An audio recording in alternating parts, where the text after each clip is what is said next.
عشق کی بدولت مجھے السلام علیکم ورحمۃ اللہ وبرکاتہ. الحمد للہ رب العالمین والصلاة والسلام علی سید الانبیاء واشرف المرسلین وعلى آلہ الطیبین الطاہرین واصحابہ الاکرمین الاولین وعلى من احبهم وتبعهم بإحسان الى یوم الدین. اما بعد فاعوذ باللہ من الشیطان الرجیم. بسم اللہ الرحمن الرحیم. انما يريد الله ليذهب عنكم الرجس اهل البيت ويطهركم تطهيرا. صدق الله مولانا العظيم وبلغنا رسوله النبي الامين الكريم ونحن على ذلك لمن الشاهدين والشاكرين والحمد لله رب العالمين. قتل حسین اصل میں مرگ یزید ہے. قتل حسین اصل میں مرگ یزید ہے. اسلام زندہ ہوتا ہے ہر کربلا کے بعد. اسلام زندہ ہوتا ہے ہر کربلا کے بعد. محترم مکرم ناظرین کرام، شفیع بزرگوں اور عزیز ساتھیوں، آج ہم تحریک اصلاح اعمال کے زیر اہتمام ایک چھوٹا سا پروگرام لے کر آپ کے بیچ حاضر ہے کہ محرم کا آغاز ہو چکا ہے اور اس کے اندر بہت ساری چیزیں غیر شرعی ہوتی ہے. اس کے متعلق ہم حضرت والا سے دریافت فرمائیں گے کہ اس کی حقیقت کیا ہے، وہ کہاں تک درست ہے، اس کو کرنا چاہیے اور اس کا کیا ہے. انشاءاللہ ہم مختصر سی نشست میں حضرت والا سے انشاءاللہ چند سوالات کریں گے. آپ ضرور اس کو آخر تک دیکھیں اور اپنے دوست احباب میں ضرور اس کو شیئر کریں. میں پہلے تو حضرت والا کا استقبال کرتا ہوں کہ حضرت والا اپنا قیمتی وقت ہمیں عنایت فرما دیتے ہیں. اللہ تعالیٰ جو ہے حضرت کی خدمات کو بھی قبول فرمائیں اور حضرت کے اللہ تعالیٰ علم میں اور مزید برکت عطا فرمائیں. حضرت والا، سب سے پہلے سوال میں یہ کروں گا کہ یوم جیسے ہی 10 محرم کا آغاز ہو جاتا ہے، ہمارے پاس یہ دیکھنے میں آتا ہے جیسے ہی آغاز ہوتا ہے وہاں پر سے ہمارے پاس ایک ٹریڈ چلتا ہے، علم. اس کی شرعی حقیقت کیا ہے اس میں؟ اور یہ بھی ہوتا ہے کہ ہمارے پاس اہل سنت والجماعت کے بہت سارے ایسے لوگ ہیں جو بچپن سے دیکھنے میں آتا ہے کہ وہ علم دیکھنے کے لیے جاتے ہیں. اس کا کیا حکم ہے، وہ دیکھنے والوں کے لیے کیا ہے، اور جو اپنے پاس بٹھاتے ہیں ان کے لیے نقطۂ نظر شریعت کا جو حکم لگتا ہے اور جو حکم شریعت نے اور ہمارے علماء کرام اس کے بارے میں کیا فرمائیں؟ بسم اللہ الرحمن الرحیم. معزز سامعین کرام، علم دراصل یہ ایک نشان یا علامت مانی جاتی ہے. جیسے کہ بعض حضرات کہتے ہیں کہ یہ اس سے علاوہ میں عمومی بات عرض کر رہا ہوں کہ علم دراصل کسی نشان کو کہا جاتا ہے. کسی بھی قسم کا جو نشان ہوتا ہے اس کو علم کہا جاتا ہے. مگر اب چونکہ ہمارے نزدیک علم اہل تشیع شیعہ حضرات کے ساتھ خاص ہو گیا ہے جو اہل بیت اطہار کے حوالے سے بٹھایا کرتے ہیں. اب رہی بات اہل سنت والجماعت میں جو علامت اور نشان مانا جاتا ہے، نشان مبارک کے نام سے کہا جاتا ہے، نہ کہ اس کو علم کے نام سے. حضرت شاہ عبدالعزیز محدث دہلوی علیہ رحمت والرضوان نے اس کی، چونکہ ہمارے اکابرین کیا نقطۂ نظر اور ان کی تعلیمات، ان کے فتاویٰ ہی ہمارے لیے مینار نور ہے اور باعث اعتدال ہے. کیونکہ ابھی جو ہم اگر پچھلے 20-25 سال پہلے چلے جائیں تو جو ہمارے عقائد ہیں، جو ہماری باتیں ہیں، میں سمجھتا ہوں کہ وہی درمیانی، اوسط اور میانہ روی والی تھیں. تو اس میں آپ نے فرمایا کہ علم کا بٹھانا، علم دیکھنے جانا ہو یا علم کا بٹھانا ہو یا اس پر ڈھٹی وغیرہ چڑھانا، یہ سارے کے سارے اہل تشیع کے کام ہیں. اہل سنت والجماعت کا اس سے کوئی تعلق نہیں ہے. تو اہل سنت والجماعت محبت اس اعتبار سے نہیں کرتے کہ ان کی علامت بٹھائی جا رہی ہے اور اس کو پھر پانی میں گرا دیا جا رہا ہے، اس کو ٹھنڈا کیا جا رہا ہے فلاں فلاں، جیسے کہ سننے میں آتا ہے. آج اس کا کبھی اتفاق ہوا نہیں ہے کہ علم نہ دیکھا ہے. فوٹوز وغیرہ میں کہیں دیکھنے میں آیا وہ کس طرح اس کو ٹھنڈا کیا جاتا ہے. واللہ عالم بالصواب. مگر اہل سنت والجماعت کا نہ یہ شعار ہے، چونکہ یہ ایک چیز جو اہل تشیع کے ساتھ خاص ہو چکی ہے، تو ان جو چیزیں خاص ہو جاتی ہے پھر وہ فرقے کی علامت مانی جاتی ہے، ان کی پہچان مانی جاتی ہے. ہماری پہچان علم بٹھانا ہے، نہ علم دیکھنا ہے، نہ علم پر پھول یا ڈھٹی چڑھانا ہے. اس کے ہمارے پاس نہیں. اس سے مطلب کوئی اگر اب جانے والا کیا گنہگار ہوں گا، اس کو مطلب توبہ اہل سنت والجماعت کے عقائد جو متفقہ عقائد ہے اہل سنت والجماعت کے، اس کے برخلاف ہوگا. مطلب اس کے اوپر کچھ حکم نہیں لگائے.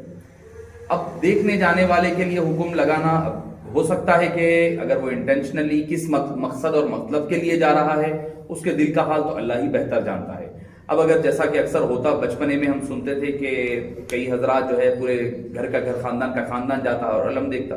اگر ایسی نادانی وغیرہ ہے تو اس پر تو کوئی گرفت نہیں ہوگی، جانتے پوچھتے اور کوئی ان کے عقیدے سے کوئی تعلق رکھتے ہوئے کریں گے تو کہا جا سکتا ہے کہ وہی قابل مذمت شخص ہے اور کراہیت والا کا عمل ہے، نہ کہ یہ کہ حرام یا حلال کی حد تک اس مسئلے کا جواز نہیں بنتا۔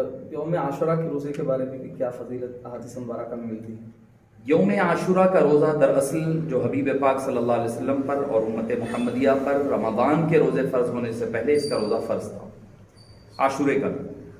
وہ اس لیے کہ بخاری شریفی میں آتا ہے کہ حبیب دعوت صلی اللہ علیہ وسلم مدینہ منورہ تشریف لائے تو حضرت عباس نے فرمایا یا رسول اللہ، یہودی 10 محرم کو روزہ رہا کرتے ہیں۔ آپ نے پوچھا کہ کیوں رہا کرتے ہیں؟ تو بتلایا گیا کہ حضرت سیدنا موسیٰ علیہ السلام کو اللہ نے نجات عطا فرمائی، تو آپ نے فرمایا ہم بھی اس کے حقدار ہیں کہ ہم زیادہ حقدار ہیں کہ ہم روزہ رکھیں۔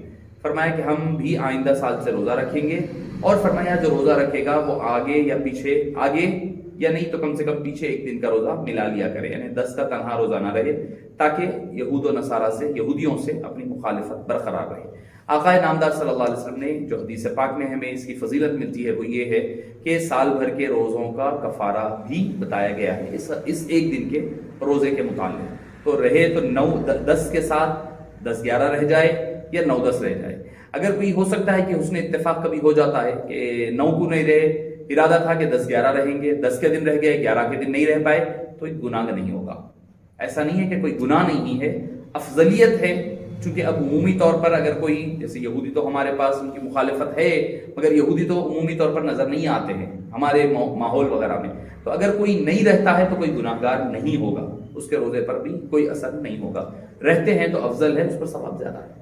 اور 10 تاریخ کے دن، یوم عاشورہ کے دن یہ بھی ملتا کہ اس دن جو گھروں میں اہتمام کرتے ہیں فاتحہ خوانی کا، یا پھر حدیث پاک میں بھی آیا کہ اپنے دستر کو کشادہ کرو، اس پر ایک اعتراض کیا جاتا ہے کہ اس دن ایسی کوئی چیز جو ہے منسوخ نہیں ہے، اس کا بھی کہاں تک صحیح ہے؟ حضرت شاہ عبداللہ محدث دہلوی علیہ الرحمہ ما ثبت بالسنہ من ایام السنہ، بہت ہی مدلل کتاب ہے، یعنی ما ثبت بالسنہ، سنت سے جو چیز ثابت ہے، من ایام السنہ، سال کے مہینوں میں، یہ کتاب کا نام ہے۔ تو عربی میں ہے، اس کے اردو بھی ترجمے ہوئے ہیں، عاشورے کے نام سے کتاب علیحدہ چھپی ہے، اور مبارک دن وغیرہ کے نام سے بھی سال اور ماہ بول کر بھی یہ کتاب چھپی ہے، ترجمے ہوئے ہیں یہ۔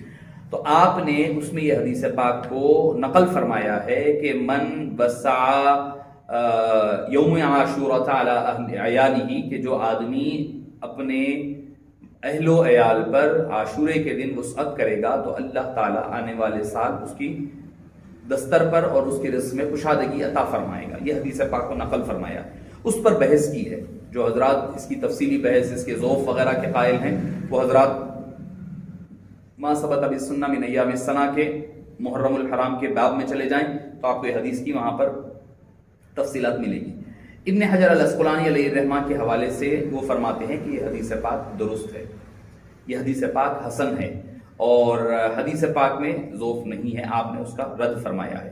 تو اگر حدیث پاک اگر مان بھی لیا جائے کہ اگر یہ حدیث پاک ثابت نہیں ہے، کوئی کہہ بھی رہا ہے، اگر ضعیف ہے کہیں گے، بعض ہمارے پاس ایسے ہو گیا ہے، پہلے تو اہل سنت والجماعت بتاؤ ہمارے پاس یہ تھا کہ ضعیف حدیث پر اگر وہ فضائل اعمال سے متعلق ہے، جن کا راز عبادتوں سے تعلق نہ ہو، اس کو فضائل اعمال میں لیا کرتے، مگر اب ہمارے پاس ہو یہ گیا ہے کہ غیر مخلد اور اہل حدیث حضرات کے نہج پر چلتے ہوئے ضعیف حدیث کو بھی چھوڑنے کا ایک، وہ بھی کون سی احادیث جس کا اپنی مطلب جس سے اپنے طبیعت سے میلان ہو وہ چھوڑا جا رہا ہے۔ تو اگر مان بھی لیا جائے یہ حدیث پاک سے ثابت نہ بھی ہو تو حضرت سیدنا اپنے والد یا دادا نانا یا پیر و مرشد جس کا بھی یوم فاتحہ ہوتا ہے، یعنی ان کی وصال کا دن ہوتا ہے، تو اس دن عرس منایا جاتا ہے یا ان کے وصال کے لیے اہتمام ہوتا ہے، کھانا کھلانا تو اہل سنت والجماعت کے پاس عام ہے۔ تو حضرت امام حسین اور اہل بیت اطہار جو شہید ہوئے ہیں، ان کی شہادت میں ان کے ایصال کے لیے اگر کوئی پکا کر کے کھلاتا ہے تو یہ احسن اور افضل ہے۔ یوم عاشورہ کے دن غسل کرنے کے بارے میں احادیث مبارکہ میں جس کی کیا فضیلت؟